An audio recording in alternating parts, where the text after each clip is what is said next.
మాకు తప్పని పరిస్థితి కల్పించవద్దు అని చెప్పి ప్రధానమంత్రి గారికి నేను విజ్ఞప్తి చేస్తున్నా. భారతీయ జనతా పార్టీ 8 మంది పార్లమెంట్ సభ్యులకు కూడా నేను సూచన చేస్తున్నా. అదేవిధంగా ఎంఐఎం పార్లమెంట్ సభ్యుడు కూడా నేను విజ్ఞప్తి చేస్తున్నా.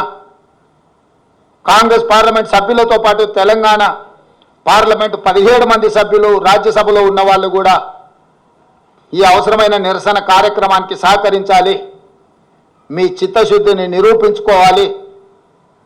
రాష్ట్రం యొక్క హక్కులను, రాష్ట్రం యొక్క అనుమతుల కోసం రాజకీయాలకు అతీతంగా అందరం కలిసికట్టుగా నిలబడి కొట్లాడాల్సిన సమయం, సందర్భం వచ్చింది.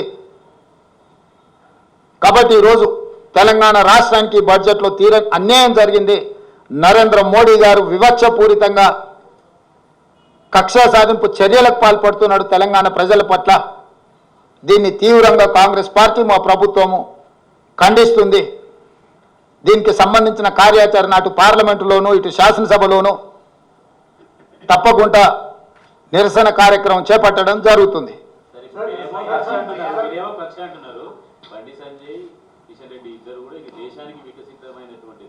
తెలంగాణ నిధులు ఇచ్చాము, నెక్స్ట్ వెనుకబడిన జిల్లాలకు ఇచ్చాము, హైదరాబాద్ బెంగళూరు ఇండస్ట్రియల్ కారిడార్లో 210 కిలోమీటర్లు తెలంగాణ ఉంది, బయ్యారం ఉక్కు ఫ్యాక్టరీ సాధ్యం కాదని నిపుణుల కమిటీ ఇచ్చింది కదా, అది కాంగ్రెస్ మూర్ఖత్వంగా ఆలోచిస్తున్నారు, చర్చ చేస్తున్నారు చెప్తున్నారు. అంటే బానిసల నుంచి ఇంతకు మించి మీరేమో ఊహించలేరు, మేమేమో ఆశిస్తలేము. బానిస మనస్తత్వం కాబట్టి ఈ రకమైన ఆలోచన చేస్తారు. బానిసలుగా కాకుండా తెలంగాణ పౌరులుగా వాళ్ళు ఆలోచన చేస్తే పరిష్కారం దొరుకుతుంది. పోలవరం కట్టడానికి 1000 కోట్ల రూపాయలు ఇచ్చినప్పుడు పాలమూరు రంగారెడ్డి ఎత్తిపోతలకు ఎందుకు ఒక్క నయా పైసా కూడా ఇవ్వలేదు? కిషన్ రెడ్డి గారు సమాధానం చెప్పగలరా? ఐటీఐఆర్ కారిడార్లో 1000 కోట్ల రూపాయలు పెట్టుబడి పెడితే లక్షలాది ఉద్యోగ అవకాశాలు, ఉపాధి అవకాశాలు ఉన్నప్పుడు ఎందుకు అనా పైసా ఇవ్వలేదు? గుజరాత్లో సబర్మతి రివర్ ఫ్రంట్ నిర్మించుకున్నప్పుడు తెలంగాణకు, హైదరాబాద్కు మూసీ రివర్ ఫ్రంట్ ఎందుకు నిర్మాణం జరగొద్దు?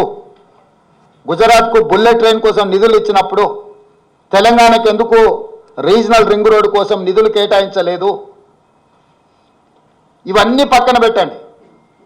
దేశం మొత్తం ప్రతి రాష్ట్రంలో ఐఐఎంలు ఉన్నాయి. తెలంగాణ రాష్ట్రానికి ఎందుకు ఐఐఎం ఇవ్వను అని చెప్పి ధర్మేంద్ర ప్రధాన్ గారు తెలంగాణ రాష్ట్ర ప్రభుత్వానికి లేఖ రాసిండు.